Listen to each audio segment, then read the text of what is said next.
नमस्कार. मी प्राध्यापक doctor Anil Shinde, doctor Shri Deshmukh college Roha. आज आपण वातावरणाची संरचना याविषयी माहिती बघणार आहोत. वातावरणाची संरचना जी असेल ती संरचना सर्वसाधारणपणे वेगवेगळ्या पद्धतीने केलेली आढळते. तज्ज्ञांमध्ये वातावरणाच्या संरचनेच्या संदर्भामध्ये मतभिन्नता आढळते आणि ही जी मतभिन्नता असेल ती मतभिन्नता विशेषतः वातावरणाच्या स्तर रचनेच्या बाबतीमध्ये विशिष्ट उंचीच्या संदर्भामध्ये आढळून येते. यापैकी आपण जर बघितलं तर वातावरणामध्ये तपांबर, स्थितांबर, दलांबर किंवा अयनांबर आणि बाह्यावरण किंवा बहिर्मंडल अशा पद्धतीने सर्वसाधारणपणे वातावरणाची जी रचना असेल ती रचना बघायला मिळते. वातावरणाची जी रचना आहे त्या वातावरणाच्या रचनेमध्ये जर आपण बघितलं तर मी इतक्यात उल्लेख केल्याप्रमाणे तपांबर, स्थितांबर, दलांबर किंवा अयनांबर आणि बहिर्मंडल अशा प्रकारची जी रचना असेल त्या रचनेमध्ये आणखी सर्वसाधारणपणे 3 प्रकारच्या स्तर रचना बघायला मिळतात. याच्यामध्ये तपस्तब्दी, स्थितस्तब्दी आणि अयनांबराच्या वरच्या बाजूला अयनस्तब्दी अशा पद्धतीने सर्वसाधारणपणे 3 प्रकारच्या उपरचना ज्या असेल त्या रचना बघायला मिळतात. सदरील आकृतीमध्ये आपल्याला वातावरणाची जी रचना असेल ती रचना दाखवलेली आहेत. यानंतर वातावरणाचा पहिला जो घटक आहे तो पहिला घटक तपांबर, म्हणजे सगळ्यात खालच्या वरचा थर जो आहे तो आहे तपांबर. आता हा तपांबर म्हणजे जमिनीच्या लगतचा जो थर असेल तो तपांबर. तपांबर सर्वसाधारणपणे त्याची जी उंची आहे ती भूपृष्ठापासून 13 किलोमीटर उंचीपर्यंत हा थर आपल्याला बघायला मिळतो. त्या 13 किलोमीटर उंचीपर्यंतचा जो थर असेल तो तपांबर म्हणून ओळखला जातो. अर्थात ऋतूनुसार याची जी उंची असेल ती उंची कमी जास्त झालेली बघायला मिळते. अक्षरवृत्तांनुसार याची उंची कमी जास्त झालेली बघायला मिळते. असं जरी असेल तरी सुद्धा आपल्याला ध्रुवीय प्रदेशामध्ये याची उंची कमी आढळते आणि विषुववृत्तीय प्रदेशामध्ये त्याची उंची जास्त आढळते किंवा त्याची जाडी जी असेल ती जास्त आढळते. कारण विषुववृत्तीय प्रदेशामध्ये उष्णता जास्त असल्या कारणाने, तापमान जास्त असल्या कारणाने हवा प्रसरण पावलेली असते आणि म्हणून त्या ठिकाणी उंची जास्त असते. तर ध्रुवीय प्रदेशामध्ये मात्र हवामान थंड असतं किंवा तापमान कमी असतं, हवा आकुंचन पावलेली असते म्हणून उंची कमी असते. साधारणतः जर आपण बघितलं तर तपांबर जो असेल त्या तपांबरामध्ये समुद्र सपाटीपासून जसजसं उंच जावं तसतसं तापमान कमी होत जातं आणि हा तापमानाचा सामान्य लोप दर जो असेल तो प्रत्येक 160 मीटरला 1 अंश सेल्सिअस या पद्धतीने आहे. 160 मीटरला 1 अंश सेल्सिअस या पद्धतीने तापमान जे असेल ते तापमान तपांबरामध्ये वरच्या बाजूला कमी होत जातं किंवा समुद्र सपाटीपासून जसजसं उंच जावं तसतसं कमी होत जातं आणि म्हणूनच समुद्र सपाटीपासून जे अतिउंच ठिकाणं असतील ती ठिकाणं थंड हवेची ठिकाणं म्हणून ओळखली जातात. याच्यामध्ये अनेक ठिकाणांचा अगदी महाराष्ट्रातील असतील, भारतातील असतील किंवा जगातील असतील त्याचा आपल्याला उल्लेख करता येईल. अगदी महाराष्ट्रातलं उदाहरण द्यायचं झाल्यास आपल्याकडे महाबळेश्वरचा आपण उल्लेख करू शकतो किंवा अन्य ठिकाणांचा उल्लेख करू शकतो किंवा भारताच्या संदर्भामध्ये आपण कुलू मनाली असेल, शिमला असेल, ही ठिकाणं थंड हवेची ठिकाणं म्हणून संबोधतो. तपांबराची जर काही वैशिष्ट्ये आपण बघितली तर सर्वसाधारणपणे तपांबरामध्ये हवेचं जे प्रमाण असेल ते 75 ते 80% आसपास आहेत. म्हणजे सरासरी हवेचं जर प्रमाण आपण बघितलं तपांबरामध्ये तर ते 75 ते 80% आहेत. म्हणजे साधारणतः 13 किलोमीटर उंचीच्या भागामध्ये 75 ते 80% हवा सामावलेली आहेत. तपांबरामध्ये वहन, उत्सर्जन, अभिसरण यासारख्या ज्या क्रिया असेल त्या क्रिया सुद्धा घडून येतात. तपांबर या थरामध्ये ह्या क्रिया ज्या असतील त्या क्रिया घडून येतात.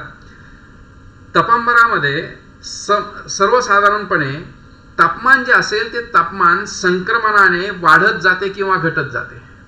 आपल्याला माहिती आहे, आपण सौरशक्तीच्या बाबतीमध्ये उल्लेख केलेला आहे की ज्यावेळेला सूर्याकडून जमिनीला उष्णता मिळते, सौरशक्ती मिळते, त्यावेळेला सगळ्यात पहिल्यांदा जमीन तापते आणि जमीन ती उष्णता उत्सर्जित करते. अर्थात दीर्घ लहरी आणि लघु लहरी अशा पद्धतीने तो आपल्याला उल्लेख करता येईल. जी लघु लहरींच्या स्वरूपात घेतलेली ऊर्जा असेल, उष्णता असेल, ती उष्णता दीर्घ लहरींच्या स्वरूपामध्ये पृथ्वीच्या पृष्ठभागाकडून म्हणजे जमिनीकडून काढली जाते. पर्यायाने ती उष्णता संक्रमण जे असेल ते उष्णता संक्रमण होतं आणि ह्या संक्रमण जे असेल ते संक्रमणामध्ये वाढ किंवा घट जी असेल ती सुद्धा सर्वसाधारणपणे तपांबरामध्ये झालेली आपल्याला बघायला मिळते. तपांबराचे आणखी काही वैशिष्ट्ये आपल्याला बघता येतील. तपांबरामध्ये ढगांची निर्मिती होते, तपांबरामध्ये धुलीकण आढळतात, तपांबरामध्ये आर्द्रता आढळून येते, तपांबरामध्ये चक्रीवादळं निर्माण होतात किंवा हवेचे वेगवेगळ्या प्रकारचे जे आविष्कार असतील हे आविष्कार घडून येण्याचं ठिकाण किंवा वातावरणातील हे आविष्कार घडून येण्याचं ठिकाण म्हणजे तपांबर आहेत. म्हणजे तपांबराच्या वरच्या बाजूला आपण जर बघितलं तर हवेचे जे आविष्कार असतील ते हवेचे आविष्कार फारसे आपल्याला बघायला मिळत नाहीत किंवा निर्माण झालेले बघायला मिळत नाही. आणखी एक महत्त्वाचा भाग सांगता येईल आपल्याला तपांबराच्या बाबतीमध्ये, तो म्हणजे जेट स्ट्रीम. जेट स्ट्रीम हा जो उंचावरील वाऱ्याचा झोत आहे, साधारणतः 5 किलोमीटरच्या पुढे 5 ते 6 किलोमीटरच्या दरम्यानच्या भागामध्ये आपल्याला हा जो वेगवान वाऱ्याचा प्रवाह असेल तो वेगवान वाऱ्याचा प्रवाह बघायला मिळतो, ज्याला जेट स्ट्रीम असं म्हटलं जातं. हा जेट स्ट्रीम सुद्धा तपांबरामध्ये बघायला मिळतो. म्हणजेच तपांबराची ही जी वैशिष्ट्ये असतील ती वैशिष्ट्ये आपण बघितली. त्यानंतर तपांबरात नंतर त्याच्या वरच्या बाजूला तपस्तब्दी, या ठिकाणी ट्रोपोपॉज म्हटलेला आहे. हा जो तपस्तब्दीचा थर आहे, या ठिकाणी आकृतीवरती जर आपण बघितलं तर या तपस्तब्दीच्या बाबतीमध्ये आपल्याला साधारणतः 13 किलोमीटरच्या पुढे सर्वसाधारणपणे सरासरी 3 किलोमीटर जाडीचा हा थर आढळतो. 3 किलोमीटर जाडीचा थर आढळतो. आपण अगोदर म्हटलं होतं तपांबरामध्ये उंचीनुसार तापमान कमी होत जातं आणि ज्या वेळेला तपस्तब्दीचा खालचा भाग येतो किंवा तपांबरानंतर तपस्तब्दी सुरू होते, या ठिकाणी जर आपण हवेचं तापमान जर बघितलं तर ते जवळजवळ -56° झालेलं बघायला मिळतं. म्हणजेच या तपस्तब्दीच्या भागामध्ये आपल्याला तापमान जे असेल ते तापमान -56° झालेलं बघायला मिळतं. आता हे जे तापमान आहेत, इथे पिवळ्या रंगाची रेषा आपण जर बघितली तर तपस्तब्दीमध्ये तापमान कमी होत आलेलं आहे. इकडे 60° अधिक दाखवलेले आहेत आणि इकडे डाव्या बाजूला -100° दाखवलेलं आहे. या ठिकाणी तापमान जे असेल ते तापमान तपांबरामध्ये कमी होत जातं, तपस्तब्दीमध्ये मात्र तापमान स्थिर राहतं आणि म्हणूनच त्याला तपस्तब्दी असं म्हटलेलं आहे. तापमानाची स्थिरता, तापमानाची जी स्थिरता असेल ती तापमानाची स्थिरता सर्वसाधारणपणे आपल्याला बघायला मिळते. म्हणजे तपस्तब्दी जे असेल ते तपस्तब्दी मध्ये तापमान स्थिर असतं.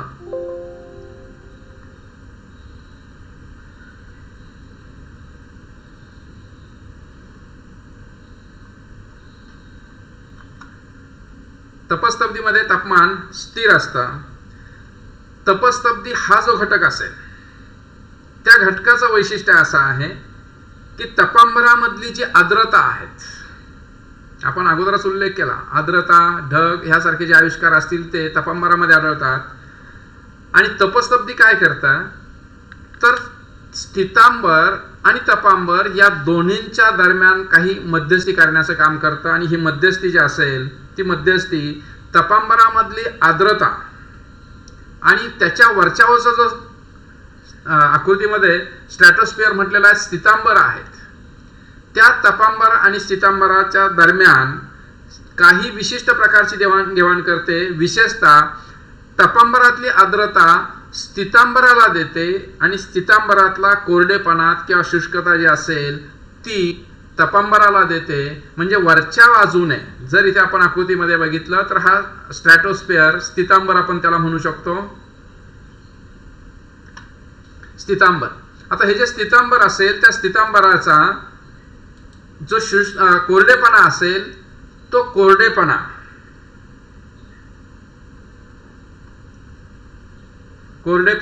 हा जो असेल तो कोरडेपणा खालच्या बाजूला पाठवला जातो. म्हणजे तपांबराकडे पाठवला जातो आणि तपांबराकडे असणारी जी आर्द्रता असेल ती आर्द्रता वरच्या बाजूला पाठवली जाते. म्हणजेच स्थितांबराकडे पाठवली जाते. आणि ह्या दोन्ही घटकांचे देवाणघेवाण जे असेल ती देवाणघेवाण तपस्तब्दी हा थर करत असतो. सर्वसाधारणपणे जो स्थितांबराचा आणि तपांबराच्या दरम्यानचा भाग आहे तपस्तब्दी, या तपस्तब्दीमधून सर्वसाधारणपणे ओझोन वायूची सुद्धा देवाणघेवाण होते. ओझोन वायूचं ठिकाण जर आपण बघितलं तर ते आहे स्थितांबरामध्ये. स्थितांबरातील जो ओझोन वायू आहेत किंवा ओझोनोस्फिअर किंवा ओझोनांबर आपण त्याला म्हणतो, त्या ओझोन थरातील काही ओझोन वायू जो असेल तो ओझोन वायू तपस्तब्दी मार्गे हा तपांबरामध्ये तपस्तब्दी मार्गे तपांबरामध्ये म्हणजे वरच्या स्थितांबराकडून खालच्या बाजूच्या तपांबराकडे तो येत असतो. याची सुद्धा देवाणघेवाण होत असते. हवेच्या आविष्कारांची तपस्तब्दी ही सर्वोच्च सीमा आहेत. अगोदर उल्लेख केल्याप्रमाणे तपांबरामध्ये हवेचे अनेक प्रकारचे आविष्कार घडून येत असतात आणि तपस्तब्दी हा हवेच्या वेगवेगळ्या प्रकारच्या आविष्कारांची सर्वोच्च सीमा आहेत. त्याच्या पुढच्या बाजूला मात्र हवेचे आविष्कार जे असतील ते हवेचे आविष्कार घडून येत नाहीत किंवा बघायला मिळत नाहीत. तपस्तब्दीनंतर आपण पुढचा स्तर रचना जी असेल वातावरणाची ती बघणार आहोत. म्हणजेच स्थितांबर. स्थितांबर हा जमिनीपासून दुसरा थर, प्रमुख दुसरा थर. कारण सगळ्यात खालच्या बाजूला तपांबर आणि त्याच्या वरच्या बाजूला सर्वसाधारणपणे स्थितांबर. दोन्हींच्या दरम्यान तपस्तब्दी एक 3 किलोमीटर जाडीचा थर आपण बघितला होता. तपांबरामध्ये उंचीनुसार तापमान जे असेल ते तापमान कमी होत जातं असं आपण बघितलं. स्थितांबर हा जो थर आहे तो स्थितांबर थर कुठून सुरू होतो तर ज्या वेळेला तपांबराच्या वरच्या ओसात 3 किलोमीटर जाडीचा तपस्तब्दीचा थर संपतो किंवा ही स्तर रचना संपते त्याच्या वरच्या बाजूला स्थितांबराची सुरुवात होते. स्थितांबराच्या या भागाची जी जाडी असेल किंवा स्थितांबर थराची जी जाडी असेल ती जाडी साधारणतः 50 किलोमीटर आपल्याला सांगता येईल. आता याच्यामध्ये वेगवेगळ्या तज्ज्ञांच्या मते ही जी जाडी असेल ती जाडी भिन्न स्वरूपाची आहे. 13 ते 50 किलोमीटर जाडीपर्यंतचा थर स्थितांबर म्हणून काही लोक संबोधतात. काही लोक तो 80 किलोमीटरपर्यंत आहे असं म्हटलं जातं. यापैकी जर आपण बघितलं की स्थितांबरामधील सुरुवातीच्या 32 ते 40 किलोमीटर उंचीच्या भागामध्ये सुरुवातीला म्हणजे ज्यावेळेला स्थितस्तब्दी जी आहे ती तपस्तब्दी संपते आणि स्थितांबर सुरू होतं. त्या स्थितांबरामध्ये 35 ते 40 किलोमीटर पर्यंत तापमान जे असेल ते तापमान स्थिर राहतं, सारखेच राहतं. त्याच्यामध्ये फारसा बदल होत नाही. स्थितांबर थरामध्ये सर्वसाधारणपणे आपल्याला ओझोनोस्फिअर किंवा ओझोनांबर हा एक स्तर रचना आपल्याला बघायला मिळते. म्हणजे ह्या 50 किलोमीटरच्याच दरम्यानच्या भागामध्ये स्थितांबरामध्येच ओझोनांबर हा एक थर आपल्याला बघायला मिळतो किंवा ओझोनोस्फिअर त्याला म्हणू शकतो किंवा ओझोनचा एक पट्टा जो असेल तो पट्टा आपल्याला बघायला मिळतो. हा विशेषतः स्थितांबराच्या खालच्या भागामध्ये आढळून येतो ज्याच्यामध्ये ओझोन वायूचं प्रमाण हे सर्वाधिक असतं किंवा ओझोन वायूचा थर जो असेल तो ओझोन वायूचा थर ओझोनोस्फिअर किंवा ओझोनचा पट्टा म्हणून ओळखला जातो किंवा ओझोनांबर म्हणून ओळखला जातो. आता हा जो ओझोन असेल त्या ओझोन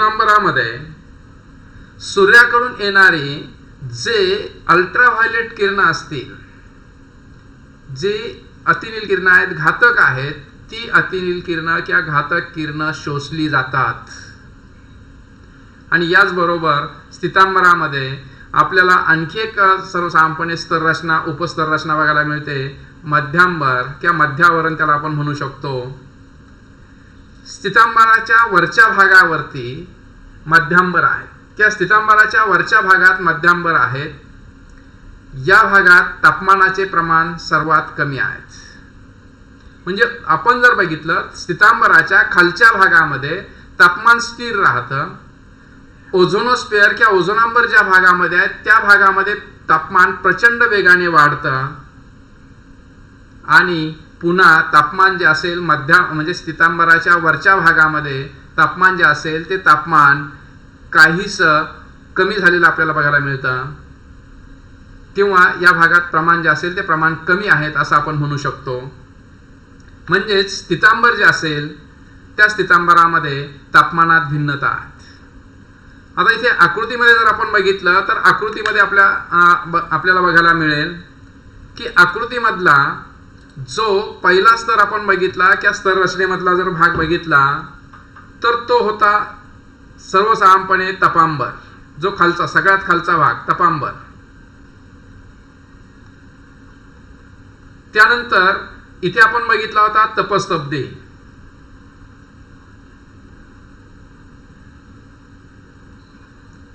तपस्तब्दी. त्यानंतर त्याच्या वरच्या बाजूला आपण जर बघितला तर या ठिकाणी स्थितांबर. या स्थितांबरामध्ये खालच्या भागामध्ये साधारणतः खालच्या टप्प्यामध्ये तापमान जवळजवळ स्थिर राहतं. एक 25 किलोमीटरच्या आसपास, 20-25 किलोमीटरच्या आसपास. त्याच्यानंतर तापमान जे असेल ते तापमान झपाट्याने वाढत जातं. कारण आपण जो उल्लेख केला, ओझोन वायू जो असेल त्या ओझोन वायूचा स्तर रचना जी असेल ती ओझोन वायूची स्तर रचना या पट्ट्यामध्ये आढळते. आणि ओझोन वायूचं वैशिष्ट्य इतक्यात आपण बघितलं की तो अतिनील किरण जे असतील किंवा जे घातक किरण असतील त्याचं शोषण करतो. म्हणून ह्या भागामध्ये उष्णता जी असेल ती उष्णता जास्त आहे. त्यानंतर जर स्थितांबराच्या वरच्या भागात आपण जर बघितलं तर हा जो भाग असेल त्या भागामध्ये आपल्याला तापमान जे असेल ते तापमान पुन्हा स्थिर किंवा काहीसं संत झालेलं बघायला मिळतं. स्थितांबराच्या वरचा भाग जो आहे तो स्थितस्तब्दी.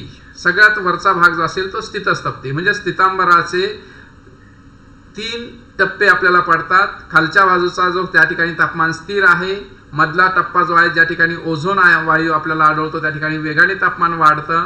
त्यानंतर मध्यावरण ज्या ठिकाणी तापमान काहीसं कमी झालेलं आपल्याला बघायला मिळतं. आणि सगळ्यात वरचा जो भाग आहे एक 2 ते 3 किलोमीटरचा पट्टा जो असेल तो स्थितस्तब्दीचा, ज्या ठिकाणी तापमान पुन्हा तपस्तब्दीप्रमाणे, तपस्तब्दीला जसं आपण स्थिर म्हटलं होतं त्या पद्धतीनेच तपस्तब्दीप्रमाणे स्थितस्तब्दीमध्ये तापमान जे असेल ते तापमान स्थिर राहतं. स्थितांबराची काही वैशिष्ट्ये जी आहेत ते वैशिष्ट्ये जर आपण बघितली तर स्थितांबर या थरामध्ये, अर्थात तपांबराप्रमाणेच स्थितांबर या थरामध्ये ऋतू आणि अक्षांशानुसार त्याच्या उंचीत बदल होतो. जरी या ठिकाणी आपण 50 किलोमीटर म्हटलेला असेल, आकृतीमध्ये 50 किलोमीटर दाखवलेला असेल, तरी सुद्धा प्रत्येक ठिकाणी प्रत्येक वेळेला प्रत्येक ऋतूमध्ये त्याची उंची सारखी नसते. ऋतूनुसार त्याची उंची कमी जास्त होते. विशेषतः उन्हाळ्याचा ऋतू असेल किंवा हवामान उष्ण असेल तर त्याची उंची वाढते. आणि जर हिवाळ्याचा ऋतू असेल तर त्यावेळेला उंची त्याची कमी होते. अक्षवृत्तानुसार सुद्धा त्याची उंची बदलते. विषुववृत्तीय भाग उष्ण असल्या कारणाने तिथे उंची जास्त असते आणि ध्रुवीय प्रदेश थंड असल्या कारणाने ध्रुवीय प्रदेशात त्याची उंची कमी असते. या भागामध्ये म्हणजेच स्थितांबरामध्ये हवेचं संक्रमण होत नाही किंवा संक्रमणाच्या वेगवेगळ्या ज्या क्रिया असतील त्या संक्रमणाच्या क्रिया होत नाही. तपांबरामध्ये मात्र होतात, स्थितांबरामध्ये होत नाही. हवेची जी हालचाल असेल ती हवेची हालचाल जवळजवळ नसते, अल्प प्रमाणात ती होते. स्थितांबरामध्ये आर्द्रतेचं प्रमाण जे असेल ते आर्द्रतेचं प्रमाण अतिशय अल्प किंवा नगण्य म्हणता येईल. स्थितांबरामध्ये ढग, धुलीकण यासारख्या घटकांचा अभाव आढळतो. त्यासारख्या ज्या घटना असतील त्या घटनांचा आपल्याला अभाव आढळून येतो. सर्वसाधारणपणे जर आपण बघितलं स्थितांबरामध्ये उंचीनुसार तापमान जे असेल ते तापमान जवळजवळ समान असतं. जर आपण बघितलं तर स्थितांबराच्या खालच्या बाजूला तापमान कमी आहे आणि स्थितांबराच्या वरच्या बाजूला तापमान जास्त आहे. म्हणजे ओझोन अंबरानंतर किंवा ओझोन वायूचा जो थर असेल तेथून पुढे तापमान जे असेल ते वेगाने वाढतं.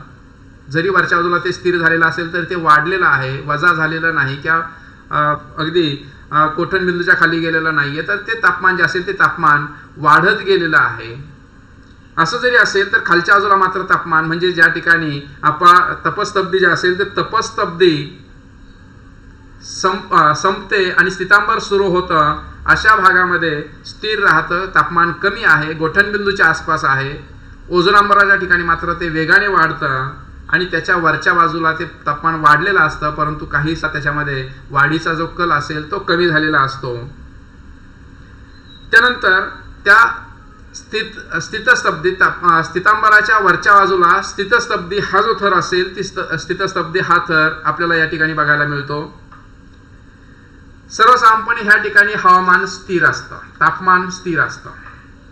तापमानामध्ये कुठल्याही प्रकारचा बदल जो असेल तो बदल झालेला आपल्याला बघायला मिळत नाही. त्यानंतर आपण वेगवेगळ्या प्रकारची जी स्तररचना आहे त्या स्तररचनेमध्ये जर बघितलं तर ओझोनांबर, स्थितांबरामध्ये ओझोनांबराचा स्वतंत्र अभ्यास केला जातो. अनेक लोकांनी हा स्वतंत्र स्तर आहे किंवा स्वतंत्र स्तर रचना आहे असं म्हटलं गेलेलं आहे. जर आपण बघितलं तर ह्या ओझोनांबर स्तर रचना किंवा ठिकाण स्थितांबरामध्ये साधारणतः 30 किलोमीटरच्या आसपासच्या भागामध्ये आढळून येतं. 30 किलोमीटर 40 किलोमीटर ह्या भागामध्ये ते आपल्याला बघायला मिळतं. या ठिकाणी ओझोनांबर जो असेल तर ओझोनांबर वातावरणातील जे गतिशीलता आहे ती वातावरणातील गतिशीलता या ठिकाणी बघायला मिळते. ओझोन वायू जो असेल तर ओझोन वायूचं स्थिरता, ती ओझोन वायूची स्थिरता किंवा ओझोन वायू ह्या ठिकाणी केंद्रित झालेला आहे 30 किलोमीटरच्या आसपासच्या प्रदेशामध्ये, 30 ते 40 किलोमीटरच्या आसपासच्या प्रदेशामध्ये तो स्थिर झालेला आहे. किंबहुना त्या ठिकाणी त्याचा एक स्तर तयार झालेला आहे, कवच तयार झालेला आहे. ज्या ओझोन वायूचे निर्मितीचं जे उगम स्रोत आहेत ते आहेत विषुववृत्तीय प्रदेश. अर्थात विषुववृत्तीय प्रदेशातील जे स्थितांबर आहेत त्या स्थितांबरामध्ये या ओझोन वायूची निर्मिती होते. पुन्हा एकदा ऑक्सिजन, ओझोन, ओझोन, ऑक्सिजन अशा पद्धतीचं जे चक्र असेल ते चक्र या ठिकाणी आपल्याला बघायला मिळतं. आणि म्हणूनच विषुववृत्तीय प्रदेशातील जे स्थितांबराचं ठिकाण आहेत किंवा स्थितांबर आहेत ते स्थितांबर ह्या ओझोन वायूचं उगम स्तर आहेत. सर्वसाधारणपणे जो ऑक्सिजनचे अणू असतील त्या ऑक्सिजनच्या अणूंचं नियोजन किंवा विखंडन जे असेल ते विखंडन होतं आणि त्यातून सर्वसाधारणपणे ओझोनची निर्मिती होते. म्हणजे ऑक्सिजनचे 3 अणू एकत्र येतात, ओझोनची निर्मिती होते. आणि जर समजा त्यातले 2 अणू बाजूला झालेत आणि 1 अणू बाजूला झाला तर ऑक्सिजनची निर्मिती होते. ओझोन वायू जो असेल तर ओझोन वायूचं सर्वसाधारणपणे एक महत्वाचं कार्य आहेत किंवा अगदी जीवसृष्टीवरती महत्वाचे उपकार जे असेल ते ओझोन वायूचे आहे की सूर्याकडून येणारे जे अल्ट्रा व्हायोलेट किरण आहेत की अतिशय घातक किरण आहेत ते घातक किरण ह्या ओझोन वायूकडून शोषले जातात. ओझोन वायू जे असेल तर ओझोन वायूमुळे सजीव सृष्टीचं संरक्षण झालेलं आहे.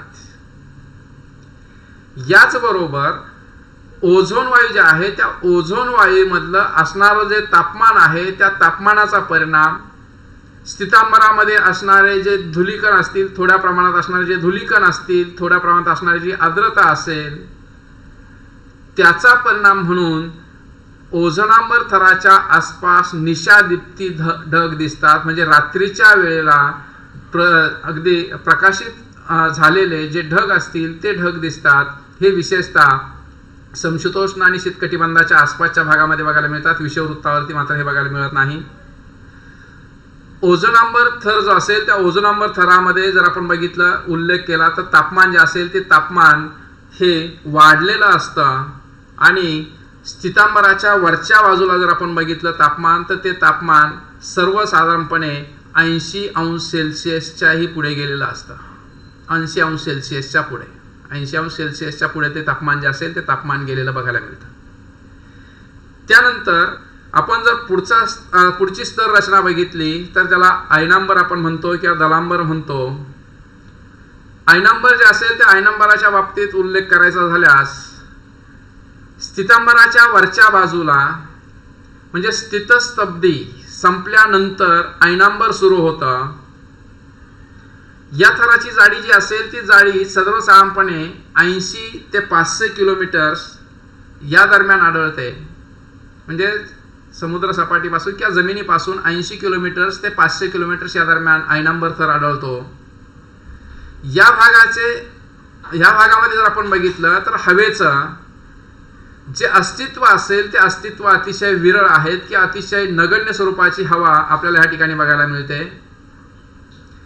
या ठिकाणी सूर्याकडून आलेले जे अतिनील किरण असतील अल्ट्राव्हायोलेट किरण असतील त्या अल्ट्राव्हायोलेट किरणांचा परिणाम म्हणून हवेचे जे अणु असतील त्या हवेच्या अणूंवरती प्रक्रिया होते आणि त्या ठिकाणी आयन कण निर्माण होतात आणि यातूनच आयनांबर थर निर्माण झालेला आहे. आयन कणांची निर्मिती होते. आयन कण जास्त असलेला भाग म्हणजे आयनांबर. आता ह्या आयनांबरामध्ये सर्वसाधारणपणे शास्त्रज्ञांनी आणखी काही विभाजन केलेलं आहे. इथर, एफ थर अशा प्रकारचं वर्गीकरण केलेलं आपल्याला बघायला मिळतं. आता हा जो आयनांबर आहे त्या आयनांबरामध्ये विद्युत भारित आयन कण जे असेल ते विद्युत भारित आयन कण आपल्याला बघायला मिळतात. म्हणजेच ऑक्सिजन आणि नायट्रोजन यांच्यामध्ये विद्युत भाराची क्रिया घडून येते. ऑक्सिजन आणि नायट्रोजन यांच्यामध्ये विद्युत भाराची क्रिया घडून येते आणि त्यातून आयन कणांची निर्मिती होते. यासाठी सर्वसाधारणपणे सूर्याच्या लघुलहरी मदत करत असतात किंवा सूर्याच्या लघुलहरी कारणीभूत ठरत असतात. आयनांबर जे असेल त्या आयनांबराच्या थराच्या जाडीमध्ये किंवा उंचीमध्ये बदल होत असतो. पुन्हा अगोदरच्या स्तर रचनेप्रमाणे हिवाळ्याच्या कालावधीमध्ये आणि उन्हाळ्याच्या कालावधीमध्ये विषुववृत्तीय प्रदेशात आणि ध्रुवीय प्रदेशामध्ये याची उंची बदलते. ध्रुवीय प्रदेशात याची उंची कमी असते, हिवाळ्याच्या कालावधीमध्ये याची उंची कमी असते किंवा काहीसा खालच्या पातळीवरती तो येतो. तर उन्हाळ्याच्या कालावधीमध्ये आणि विषुववृत्तीय प्रदेशामध्ये तो जास्त उंचीवरती जातो. म्हणजेच या पद्धतीने बदल होतो. तसंच दिवसा आणि रात्री सुद्धा याच्यामध्ये बदल होतो. कारण रात्रीच्या वेळेला तापमान कमी असतं म्हणून तो खालच्या पातळीला येतो किंवा कमी उंचीवरती येतो आणि दिवसा तापमान जास्त म्हणून तो जास्त उंचीवरती जातो. आयनांबरामध्ये स्थितांबराच्या नंतर तापमान जे असेल ते तापमान प्रचंड वेगाने आपल्याला वाढलेलं बघायला मिळतं. म्हणजेच आपण स्थितांबरामध्ये 80 अंश सेल्सिअसच्या आसपास ते तापमान जे असेल ते तापमान गेलेलं आहे असं आपण म्हटलं होतं किंवा त्याच्या पुढे आपल्याला बघायला मिळत होतं. या ठिकाणी तापमान जे असेल ते 100 अंश सेल्सिअसच्याही पुढे गेलेलं बघायला मिळतं. अर्थात ऋतू परत्वे आणि काल परत्वे त्याच्यामध्ये बदल झालेला आहे किंवा स्थल परत्वे त्याच्यामध्ये बदल झालेला बघायला मिळतो. आयनांबरामध्ये ज्या आकाशातून किंवा अंतराळातून येणाऱ्या ज्या उल्का आहे किंवा उल्कापिंड असतील ते नष्ट होतात. म्हणजे तारा तुटणे आपण त्याला म्हणतो. हे तारा तुटण्याचे जे ठिकाणं असतील ते आयनांबर आहेत. आयनांबरामध्ये ओझोन वायू जो असेल तो ओझोन वायू अतिशय अल्प प्रमाणात असतो. हलक्या स्वरूपाचे ओझोन वायूचे कण जे असतील ते आयनांबरामध्ये असतात. आयनांबरामध्ये विद्युत लहरी ज्या असतील त्या विद्युत लहरी प्रवाहित झालेल्या असतात. आयनांबरामध्ये वेगवेगळ्या प्रकारच्या ज्या रेडिओ लहरी असतील त्या रेडिओ लहरी परावर्तित होत असतात. आयनांबरामध्ये जे विद्युत भारित अणू असतील किंवा इलेक्ट्रॉन असतील, विद्युतभारित अणू किंवा इलेक्ट्रॉन असतील, त्याचा परिणाम म्हणून रेडिओ लहरी ज्या असतील त्या रेडिओ लहरी परावर्तित झालेल्या आपल्याला बघायला मिळतात. साधारणतः हा जो भाग आहे आयनंबराचा भाग आहे, त्या आयनंबराच्या भागामध्ये 80 ते 300 किलोमीटर्सच्या दरम्यान अरोरा प्रकाश, 80 ते 300 किलोमीटरच्या दरम्यान अरोरा प्रकाश हा ध्रुवीय प्रदेशाकडे आपल्याला बघायला मिळतो. आयनांबर या थरामध्ये सर्वसाधारणपणे जर आपण बघितलं तर 2 प्रकारचे स्तर रचना जी असेल ती स्तर रचना केलेली आपल्याला बघायला मिळते, ई थर आणि एफ थर. या ई थरामध्ये जर आपण बघितलं तर 100 ते 208 किलोमीटरचा जो थर असेल तो ई थर म्हणून ओळखला जातो. या थरामधून विशेषतः आकाशवाणीच्या संदर्भामध्ये पृथ्वीवरील नभोवाणीकडून निघालेल्या मध्यम रेडिओ लहरी ज्या असतील त्या रेडिओ लहरी अर्थात मध्यम स्वरूपाच्या ज्या रेडिओ लहरी असतील त्या मध्यम स्वरूपाच्या रेडिओ लहरी पुन्हा माघारी पाठवल्या जातात, परावर्तित होतात. तर एफ थर जो असेल त्या एफ थराकडून अशाच प्रकारची क्रिया होते, फक्त ह्या ज्या लहरी असतील लघु लहरी ज्या असतील किंवा लघु रेडिओ लहरी ज्या असतील त्या पुन्हा पृथ्वीकडे पाठवल्या जातात. अशा प्रकारची स्तर रचना की अशी जी वैशिष्ट्ये असतील ती वैशिष्ट्ये आपण सांगू शकतो. याही ठिकाणी आपल्याला एफ थर जो असेल तो एफ थर किंवा ज्या लघु लहरी असतील आणि मध्यम लहरी असतील, ह्या लघु लहरी मध्यम लहरींचं जे परावर्तनाचं ठिकाण असेल ते ठिकाण सर्वसाधारणपणे आपल्याला या आकृतीमध्ये बघायला मिळतं. किलोमीटर्स मधल्या उंचीमध्ये मात्र शास्त्रज्ञांमध्ये तज्ज्ञांमध्ये भिन्नता आहेत. यानंतर सगळ्यात बाह्य थर, त्या बाहेरचा भाग, सर्वात उंचीवरचा भाग जो असेल तो बहिर्मंडल जे असेल त्या बहिर्मंडल किंवा त्याला बाह्यावरण असंही म्हटलं जातं किंवा बाह्यांबर असंही म्हटलं जातं. आयनांबराच्या पलीकडच्या हवेचा जो भाग असेल त्याला बाह्यांबर किंवा बाह्यावरण असं म्हटलं जातं. या थरामध्ये उंचीनुसार तापमान जे असेल ते उंचीनुसार तापमान सर्वसाधारणपणे प्रचंड वाढलेलं आढळतं. या भागामध्ये हायड्रोजन सारख्या हलके जे वायू असतील त्या वायूंचं अस्तित्व आढळून येतं. बहिर्मंडलामध्ये ऑक्सिजनचे न्यूट्रल स्वरूपाचे अणू आपल्याला बघायला मिळतात किंवा आयनीकृत ऑक्सिजन जो असेल तो आयनीकृत ऑक्सिजन बघायला मिळतो. हेलियम सारखा जो हलक्या स्वरूपाचा वायू असेल तो वायू बघायला मिळतो किंवा हायड्रोजनचे आणि हेलियमचे जे कण असतील ते कण मुक्त संचार करताना आपल्याला ह्या आवरणामध्ये बघायला मिळतात.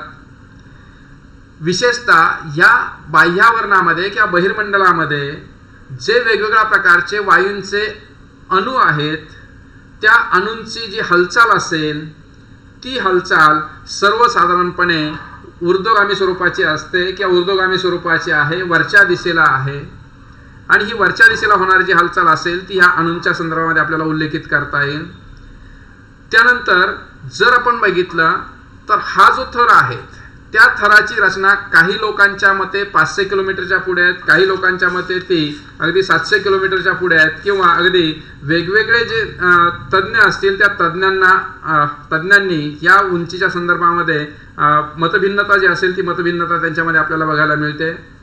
असं जरी असेल तरी या ठिकाणी जर आपण बघितलं तर काही लोकांनी हा 350 किलोमीटरच्या पुढे 500 किलोमीटरमध्ये पर्यंत गृहीत धरलेला आहे आणि काही लोकांनी जर आपण बघितलं तर काही लोकांनी हा जो स्तर रचना असेल ती स्तर रचना ही सर्वसाधारणपणे ही 500 ते 700 किलोमीटरच्या दरम्यान केलेली आपल्याला बघायला मिळते किंवा त्याचं वर्णन जे असेल ते वर्णन केलेलं बघायला मिळतं.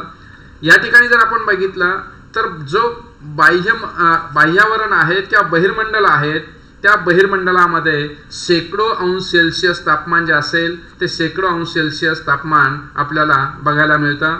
विशेषतः या पद्धतीने आपल्याला जे वातावरणाचे जे स्तररचना असेल त्या स्तररचनेचा थोडक्यात आढावा जो असेल तो थोडक्यात आढावा घेता येईल.